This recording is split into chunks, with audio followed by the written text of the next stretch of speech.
भारतीय अर्थव्यवस्था ह्या रंजन कोळंबे यांच्या सरांच्या पुस्तकातल्या 6वा टॉपिक हा आहे. आर्थिक नियोजन खूप मोठा टॉपिक आहे, 24 पानांचा. याचे 2 किंवा 3 पार्ट होतील, किंवा एका पार्टमध्ये करता आलं तर मी एका पार्टमध्ये करेन. तर सुरुवात करूया. टीप: स्वातंत्र्यप्राप्तीनंतर भारताने 1 एप्रिल 1951 पासून आर्थिक नियोजनाद्वारे आर्थिक विकासास सुरुवात केली. पंचवार्षिक योजना तयार करण्यासाठी 15 मार्च 1950 रोजी नियोजन मंडळाची स्थापना करण्यात आली. मात्र अलीकडे 1 जानेवारी 2015 रोजी नियोजन मंडळाच्या जागी नीती आयोगाची स्थापना करण्यात आली. एप्रिल 2012 मध्ये सुरू करण्यात आलेली 12वी योजना 31 मार्च 2017 रोजी पूर्ण झाली. त्यानंतर 13वी योजना सुरू न करता आल्याने आर्थिक नियोजन संपुष्टात आले. मात्र सुमारे 65 वर्षे स्वातंत्र्य कारभाराचा आर्थिक इतिहास ज्या आधारावर आधारलेला होता, त्या आधारित आर्थिक नियोजनाचा अभ्यास करणे क्रमप्राप्त आहे. आता प्रास्ताविक. आर्थिक नियोजन म्हणजे काय? तर आर्थिक नियोजन म्हणजे देशाच्या अर्थव्यवस्थेचे नियोजन होय. आर्थिक नियोजन म्हणजे देशाच्या अर्थव्यवस्थेचे नियोजन होय. देशाचे आर्थिक व्यवहार सुरळीतपणे चालावेत व उद्दिष्ट गाठता यावे या दृष्टीने करण्यात येणाऱ्या नियोजनाला आर्थिक नियोजन म्हणता येईल. देशाचा जलद गतीने व संतुलित रीतीने आर्थिक विकास घडून यावा, साधनसामुग्रीचा महत्तम उपयोग घडून यावा आणि पूर्वनियोजित उद्दिष्टे ठराविक मुदतीत साध्य करता यावीत, ह्याकरिता विभिन्न पातळ्यांवर करण्यात आलेली पद्धतशीर प्रयत्नांना आर्थिक नियोजन म्हणता येईल. आर्थिक नियोजन हे साध्य नसून साधन आहे. भारताच्या नियोजन मंडळाने आर्थिक नियोजनाची व्याख्या पुढीलप्रमाणे केली आहे. पूर्वनिर्धारित सामाजिक उद्दिष्टांच्या पूर्ततेसाठी देशातील संसाधनांचा संघटित करून त्यांना महत्तम लाभकारक उपयोग करण्याच्या दृष्टीने अवलंबण्यात येणारी पद्धती म्हणजे नियोजन होय. आर्थिक नियोजनाची वैशिष्ट्ये. आर्थिक नियोजनाच्या अर्थ व व्याख्येवरून त्याची पुढील वैशिष्ट्ये स्पष्ट होतात. आर्थिक नियोजनामध्ये योजना तयार करणे, योजना कार्यान्वित करणे, तिचं वेळोवेळी परीक्षण करणे आणि तिच्या यशापयशाचे मूल्यमापन करणे अशा कार्यांचा समावेश होतो. वरील कार्य पूर्ण करण्यासाठी एक स्वतंत्र केंद्रीय प्राधिकरण म्हणजे सेंट्रल प्लॅनिंग ऑथॉरिटी निर्माण केली जाते. नियोजनाची ठराविक मुदत असते, ज्यामध्ये नियोजनाची उद्दिष्टे साध्य करावयाची असतात. भारतात हा कालावधी 5 वर्षांचा असतो. आर्थिक नियोजन म्हणजे पूर्वनिर्धारित उद्दिष्टांच्या पूर्तता करण्यात येणारे संघटित व सामूहिक प्रयत्न असतात. नियोजनाची ही उद्दिष्टे आर्थिक, सामाजिक व राजकीय स्वरूपाची असतात. उद्दिष्टांशिवाय आर्थिक नियोजन संभवत नाही. देशाच्या आर्थिक विकासाचा वेग वाढवणे हा नियोजनाचा प्रमुख उद्देश असतो. त्यासाठी देशातील काही किंवा संपूर्ण उत्पादन साधनांची पुनर्रचना करण्यात येते आणि ह्या संसाधनांचा महत्तम उपयोग करून घेण्यासाठी प्रयत्न केले जातात. आर्थिक नियोजन करण्याकरिता अर्थव्यवस्थेच्या सर्व क्षेत्रांमध्ये सरकारला हस्तक्षेप करावा लागतो. सरकारचा हस्तक्षेप प्रत्यक्ष व अप्रत्यक्ष असा 2 प्रकारचा असतो. आर्थिक नियोजन ही एक निरंतर चालणारी प्रक्रिया आहे. आता भारतात आर्थिक नियोजनाची आवश्यकता. स्वातंत्र्यानंतर आर्थिक वाढीची तात्काळ गरज होती. मात्र त्याचबरोबर उत्पन्न वितरणातील असमानता दूर करून लोकांचा जीवनस्तर लवकर उंचावण्याची गरज होती. त्यामुळे देशाच्या नेतृत्वासमोर मुक्त बाजार व्यवस्थेचा अवलंब करावा की आर्थिक नियोजनाचा स्वीकार करावा असा प्रश्न होता. मुक्त बाजार व्यवस्थेमध्ये मागणी व पुरवठ्याच्या शक्तींच्या मुक्त कार्यामध्ये सरकारी हस्तक्षेप नसतो. ही व्यवस्था केवळ नफ्याने प्रेरित असते. अधिक मागणी असलेला व मुख्यतः श्रीमंत वर्गाची गरज भागवणाऱ्या चैनीच्या व निमचैनीच्या वस्तू व सेवांचे उत्पादन करण्यावर या व्यवस्थेमध्ये भर असतो. पायाभूत संरचनेच्या वस्तू व सेवांमध्ये गुंतवणुकीसाठी भांडवलदार पुढे येत नाहीत. त्यामुळे सर्व मुक्त बाजारावर सोडून दिल्यास एकूण उत्पादन वाढून आर्थिक वाढ होऊ शकते. मात्र उत्पन्न व संपत्तीचे पुनर्वितरण समान होऊन आर्थिक विकास होईल याची शाश्वती नाही. त्यामुळे आर्थिक विकासाच्या प्रक्रियेस गती देण्यासाठी उत्पादन प्रक्रियेत सरकारी हस्तक्षेपाची गरज असते. सरकार आपल्या कृतींमधून संसाधने सामान्य माणसाच्या गरजेच्या वस्तू व सेवांच्या उत्पादनाकडे वळवू शकते. सरकार पायाभूत संरचनेमध्ये गुंतवणूक करते सरकार दारिद्र्य निर्मूलन, रोजगार निर्मिती तसेच असमानता दूर करण्याचे सकारात्मक प्रयत्न करू शकते. त्यामुळे सर्व आर्थिक घडामोडी मुक्त बाजारावर सोडून देणे चुकीचे होते. त्यामुळेच भारत सरकारने आर्थिक विकासाचे साधन म्हणून आर्थिक नियोजनाचा स्वीकार केला, ज्याद्वारे आर्थिक वाढीबरोबरच लोकांचे जीवनमान सुधारता येईल, गरिबी व विषमताही दूर करता येईल. आर्थिक नियोजन म्हणजे लोकांच्या फायद्याच्या दृष्टीने उपलब्ध साधनांची सर्वोत्तम जमवाजमव, क्षेत्रीय वितरण आणि वापर होय. आर्थिक नियोजन की मुक्त बाजार व्यवस्था. मुक्त बाजार व्यवस्थेमध्ये संसाधनांचा वापर खाजगी नफासाठी वापरला जातो, सार्वजनिक कल्याणासाठी नाही. त्यामुळे आर्थिक नियोजनाची उद्दिष्टे ध्यानात घेऊन सरकारने बाजार व्यवस्थेचे नियंत्रण करण्याचे ठरवले. भारतीय अर्थव्यवस्थेचे स्वरूप, समस्या आणि राष्ट्राने स्वीकारलेल्या उद्दिष्टांच्या व राजकीय तत्त्वज्ञानाच्या संदर्भात पाहिल्यास आर्थिक नियोजनाची आवश्यकता पुढील मुद्द्यांच्या सहाय्याने स्पष्ट होईल. समाजाची गरज लक्षात घेऊन उत्पादन कार्य करण्यासाठी. नंबर 2, साधनसामग्रीचा योग्य उपयोग होण्यासाठी. नंबर 3, व्यापार चक्रांवर नियंत्रण राखण्यासाठी. नंबर 4, जलद आर्थिक विकास साध्य करण्यासाठी. नंबर 5, संतुलित आर्थिक विकासासाठी, मागास प्रदेश व मागास वर्गाच्या विकासासाठी, व्यक्तिगत हित आणि सामाजिक हित यांमध्ये समन्वय साधण्यासाठी, गळेकापूस स्पर्धेचे उच्चाटन करण्यासाठी, आर्थिक व सामाजिक विषमता दूर करण्यासाठी, वर्ग संघर्षात पायबंद घालण्यासाठी, देशातील नैसर्गिक संसाधनांचा अपव्यय थांबवून तिचा चांगला उपयोग करून घेण्यासाठी, लोकांना काम मिळावे, रोजगाराच्या विपुल संधी निर्माण व्हाव्यात व बेकारीचे निर्मूलन करता यावे यासाठी, वेगाने देशातील उत्पादन क्षमतेची निर्मिती करून भांडवल निर्मितीचा दर वाढवण्यासाठी. अशा रीतीने सरकारला अर्थव्यवस्थांवर नियंत्रण ठेवून जलद आर्थिक विकासाबरोबरच आर्थिक, सांस्कृतिक व प्रादेशिक विषमता दूर करण्याच्या दृष्टीने अर्थव्यवस्थेस दिशा देता यावी, यासाठी भारत सरकारचे आर्थिक नियोजनाच्या प्रक्रियेचा अवलंब केला. तर नियोजनाचे प्रकार. Types of planning. वेगवेगळ्या आधारांवर नियोजनाचे विविध प्रकार केले जातात. आदेशाद्वारे नियोजन, प्रलोभनाद्वारे नियोजन व सूचक नियोजन. आदेशाद्वारे नियोजन, प्लॅनिंग बाय डायरेक्शन. असे नियोजन साम्यवादी अर्थव्यवस्थांचा अविभाज्य घटक असते. समाजवादी अर्थव्यवस्थांचा अविभाज्य घटक असते, ज्यामध्ये मुक्त बाजार व्यवस्था पूर्ण अभाव असतो. यात केंद्रीय प्राधिकरण असते, ज्यामार्फत सरकारच्या पूर्वनिर्धारित उद्दिष्टे व अग्रक्रमांक अनुसरून योजनेची आखणी, दिशादर्शन व अंमलबजावणी केली जाते. त्याद्वारे सरकार आदेशाद्वारे वस्तू व सेवांचे उत्पादन किती व कसे करावे, त्यांची किंमती इत्यादी बाबी निश्चित करते. आता खाली चार्ट दिलेला आहे नियोजनांचे प्रकार. नंबर 1 मध्ये आदेशाद्वारे नियोजन, प्रलोभनाद्वारे नियोजन, सूचक नियोजन. नंबर 2 मध्ये वित्तीय नियोजन व भौतिक नियोजन. 3 मध्ये दीर्घकालीन नियोजन, वार्षिक नियोजन. नंबर 4 पूर्णत्ववादी नियोजन, लोकशाहीवादी नियोजन. 5 सरकारी योजना, निश्चित योजना. नंबर 6 केंद्रीकृत नियोजन आणि विकेंद्रीकृत नियोजन. तर आदेशाद्वारे नियोजनमध्ये ही उद्दिष्टे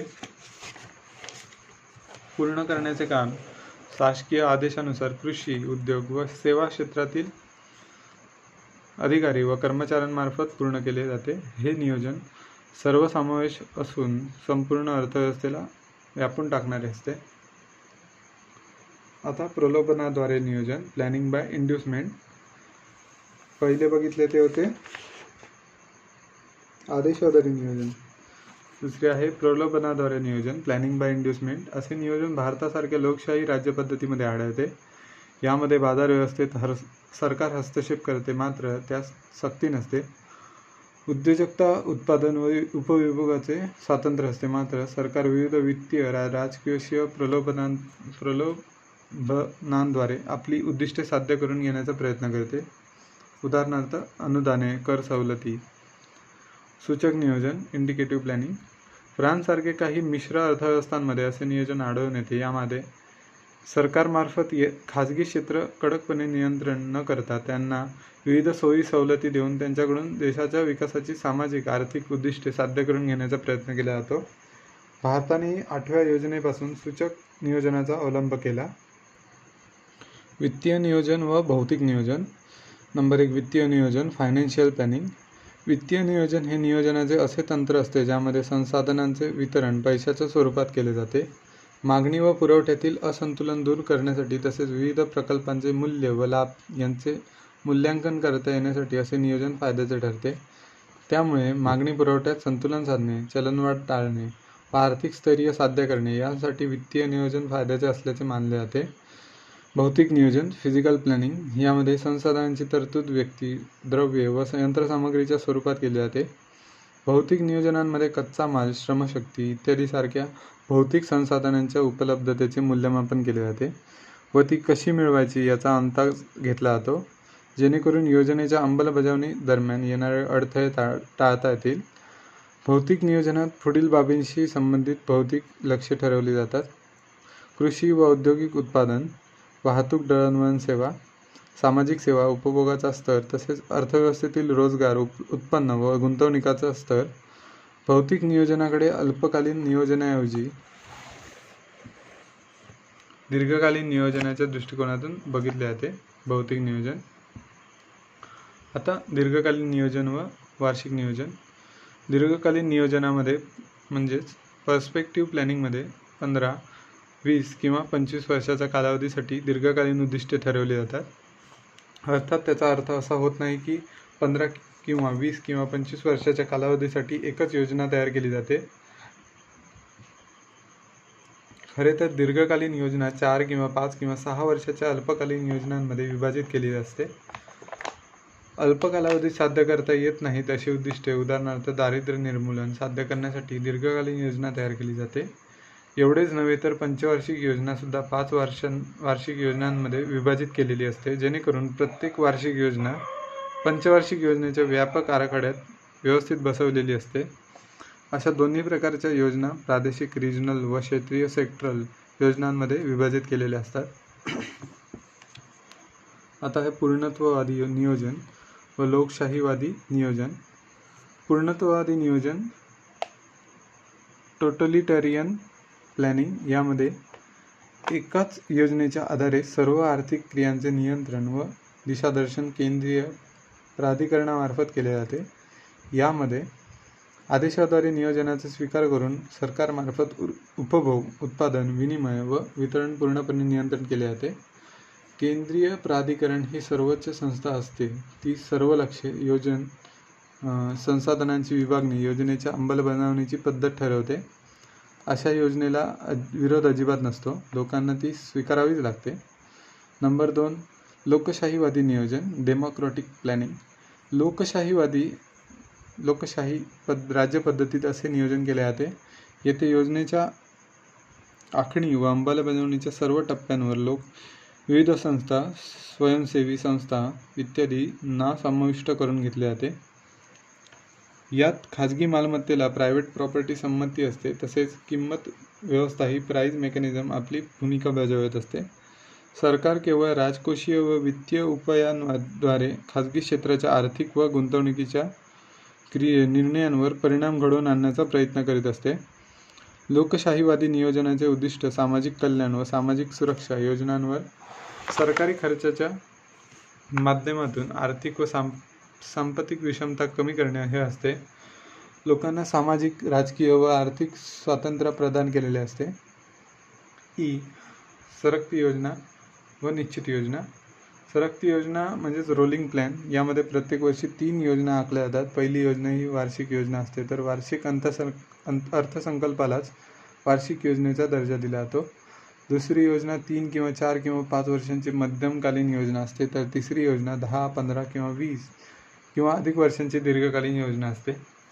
वार्षिक योजना या त्याच वर्षाच्या मध्यमकालीन योजनेचा हिस्सा असते, तर मध्यमकालीन योजना दीर्घकालीन योजनेत बसवलेली असते.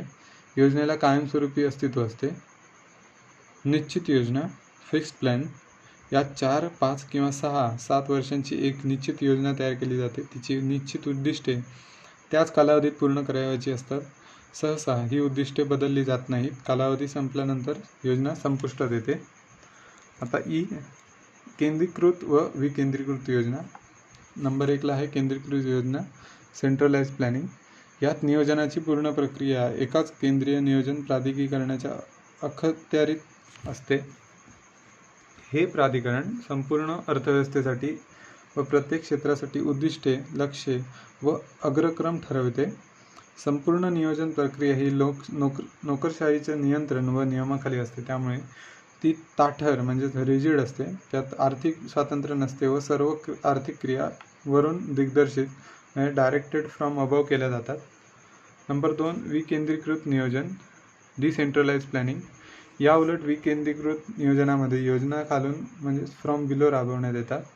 योजनेची आखणी केंद्रीय नियोजन प्राधिकरणामार्फत देशातील विविध प्रशासकीय एकमेकांशी जसे राज्ये, जिल्हे इत्यादी सल्लामसलत करून आखली जाते. केंद्रीय योजनेमध्ये केंद्र सरकारच्या योजना, कार्यक्रमांबरोबरच राज्यांच्या योजनाही समाविष्ट केलेल्या असतात. तर राज्य योजनांमध्ये जिल्हा व गाव पातळीवरच्या योजनांनाही समावेश असतो. विकेंद्रीकृत नियोजनात वस्तू व सेवांच्या किमती बाजार यंत्रणेद्वारेच निश्चित होतात. मात्र आर्थिक कारभाराच्या काही ठराविक क्षेत्रांवर सरकारी नियंत्रण व नियमन लागू होतात. नियोजनाची प्रक्रिया, आता प्लॅनिंग प्रोसेस. तर ह्या सगळ्या ज्या विकेंद्रीकृत नियोजनपर्यंत सगळ्या योजना होत्या, तर आपण नियोजनाची प्रक्रिया पाहूया, प्लॅनिंग प्रोसेस. आता आर्थिक नियोजन ही एक उद्दिष्टपूर्तीची प्रक्रिया आहे. देशाच्या सामाजिक आर्थिक विकासाची उद्दिष्टे साध्य करण्याचे ते एक महत्त्वाचे साधन आहे. ती एक गुंतागुंतीची प्रक्रिया आहे. कृषी, उद्योग, ऊर्जा, वाहतूक, दळणवळण, व्यापार यांसारख्या अनेक क्षेत्रांचा समतोल विकास होईल याची काळजी नियोजनकारांना घ्यावी लागते.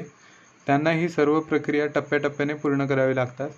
हे विविध टप्पे किंवा नियोजनाची प्रक्रिया पुढीलप्रमाणे. नंबर 1, देशातील संसाधनांचा आढावा घेणे. नियोजनाची उद्दिष्टे पूर्ण करण्यासाठी देशातील संसाधनांचा म्हणजेच नैसर्गिक, मानवी व आर्थिक उपलब्धतेचा आढावा घेणे आवश्यक असते. तसेच गरजांच्या तुलनेत संसाधने नेहमीच कमी असतात. त्यामुळे त्यांचा वापर कोणत्या क्षेत्रात किती प्रमाणात करायचा याचा संतुलित निर्णय घ्यावा लागतो. नियोजनाची उद्दिष्टे निश्चित करणे. उपलब्ध संसाधनांच्या अनुषंगाने कृषी, उद्योग, व्यापार, ऊर्जा, वाहतूक, दळणवळण, बँकिंग व इतर अनेक अनुषंगिक सेवा क्षेत्रातील विकासाची उद्दिष्टे निश्चित करावी लागतात. अर्थविकासाच्या वृद्धी दराचे लक्ष्य ठरवावे लागते. प्रत्येक क्षेत्रासाठी उद्दिष्टे ठरवताना व्यवहार्यतेचा विचार करावा लागतो. संभाव्य अडथळ्यांचाही विचार करावा लागतो. उद्दिष्टे अति महत्त्वाकांक्षी असून चालत नाही. अशा रीतीने विकसनशील देशांच्या बाबतीत अनेक अडथळे व अडचणी असताना व्यवहार्य उद्दिष्टे विविध क्षेत्रांसाठी ठरवणे, आर्थिक विकासाचा दर ठरवणे ही एक अवघड प्रक्रिया असते. नंबर 3, संसाधनांचे वितरण, अलोकेशन ऑफ रिसोर्सेस. आर्थिक नियोजनांमध्ये उद्दिष्टांचा प्राधान्यक्रम ठरवावा लागतो व त्यानुसार कोणत्या क्षेत्रामध्ये किती गुंतवणूक करणे गरजेचे आहे ठरवावे लागते. त्यानुसारच विविध क्षेत्रांसाठी उपलब्ध संसाधनांचा हिस्सा ठरवला जातो. भारतात संसाधनांचे वितरण कृषी, जलसिंचन, ग्रामीण विकास, उद्योग, ऊर्जा, वाहतूक व दळणवळण, विज्ञान व तंत्रज्ञान, सामाजिक सेवा, शिक्षण व आरोग्य इत्यादी अशा क्षेत्रांमध्ये संसाधनांची विभागणी केली जाते. संसाधनांची विभागणी करताना गुंतवणूक व त्यापासून मिळणारा लाभ म्हणजेच रिटर्न्स ऑन इन्व्हेस्टमेंट याचाही साकल्याने विचार केला जातो. योजनेची अंमलबजावणी, इम्प्लिमेंटेशन. वरील सर्व बाबींच्या आधारावर तयार करण्यात आलेल्या योजनेची अंमलबजावणी केंद्र व राज्य सरकारांमार्फत केली जाते. मध्यावधी आढावा, मिड टर्म रिव्ह्यू. योजनेची उद्दिष्टे कितपत साध्य होत आहे हे पाहण्यासाठी योजनेचे वेळोवेळी परीक्षण करणे गरजेचे असते. त्यासाठी 2.5 वर्षानंतर योजनेचा मध्यावधी आढावा घेतला जातो. त्यातून आर्थिक विकासाचा दर, उत्पादनाची पातळी, देशांतर्गत चलन पुरवठ्याचे प्रमाण, कृषी व उद्योग क्षेत्रातील उत्पादनाचा दर, परकीय व्यापाराची स्थिती इत्यादी बाबींबद्दल परीक्षण केले जाते. तसेच उर्वरित योजनेत काय बदल केले पाहिजेत ते निश्चित केले जाते. नंबर 6, पुनर्नियोजन. आर्थिक नियोजन ही एक निरंतर चालणारी प्रक्रिया आहे. एका नियोजनेच्या यशापयशाचा आढावा घेतल्यानंतर मूल्यमापन केल्यानंतर पुढच्या योजनेची आखणी केली जाते. एकदाच कायमस्वरूपी नियोजन करता येत नाही, कारण देशात उपलब्ध संसाधने दरवर्षी बदलत असतात. तसेच गतिमान अर्थव्यवस्थेत सतत देशांतर्गत सामाजिक, आर्थिक व राजकीय परिस्थिती बदलत असते. त्यामुळे बदललेल्या परिस्थितीच्या अनुषंगाने विकासाच्या उद्दिष्टांचे पुनर्नियोजन करणे गरजेचे असते. यामुळे नियोजनाची आखणी, अंमलबजावणी, आढावा घेणे, पुनर्नियोजन या सर्व अवस्था नियोजनामध्ये अत्यावश्यक असतात. भारताची मिश्र अर्थव्यवस्था. स्वातंत्र्यप्राप्तीनंतर भारताने मिश्र अर्थव्यवस्थेचा म्हणजेच मिक्स्ड इकॉनॉमीचा अवलंब केला. याचा अर्थ मिश्र अर्थव्यवस्था म्हणजे खाजगी व सार्वजनिक देशांचे सहअस्तित्व होय. भांडवलशाही आणि समाजवादी या दोन्ही व्यवस्थांमधील त्रुटीचा त्याग करून दोघांमधील चांगल्या गोष्टी एकत्र आणण्याचा प्रयत्न म्हणजे मिश्र अर्थव्यवस्था होय. आणि आता मिश्र अर्थ पूर्णपणे मोडीत काढण्यात सरकार निघालं आहे. कारण बघताय आता की सगळीकडे प्रायव्हेटायझेशन होत आहे, म्हणजे भांडवलशाही सगळीकडे आता निर्माण होते. आणि आपल्याला हे समजलं पाहिजे की पूर्ण जर प्रायव्हेटायझेशन झालं तर त्यांचं जो प्रायव्हेटायझेशन म्हणजे प्रायव्हेट इन्स्टिट्यूटची जी मनमानी होईल ती नंतर असह्य असेल सामाजिक जनतेसाठी. त्यामुळे ह्या दोघांचा एक मिश्र अर्थव्यवस्था बनवली आहे. कारण समाजवाद आणि भांडवलशाही हे दोन्ही महत्त्वाचे आहेत.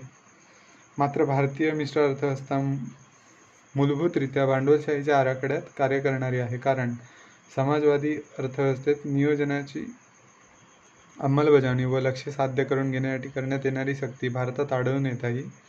अगदी बरोबर आहे. आता भारताच्या मिश्र अर्थव्यवस्थेत 4 क्षेत्रे येतात: सार्वजनिक क्षेत्र, खाजगी क्षेत्र, संयुक्त क्षेत्र आणि सहकारी क्षेत्र.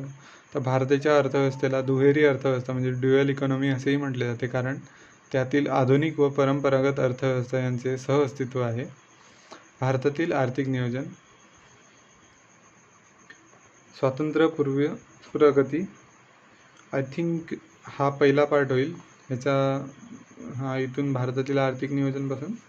पण दुसरा पुढचा पार्ट बघू. प्लीज व्हिडिओ आवडला असेल तर प्लीज लाईक करा आणि सबस्क्राईब करा.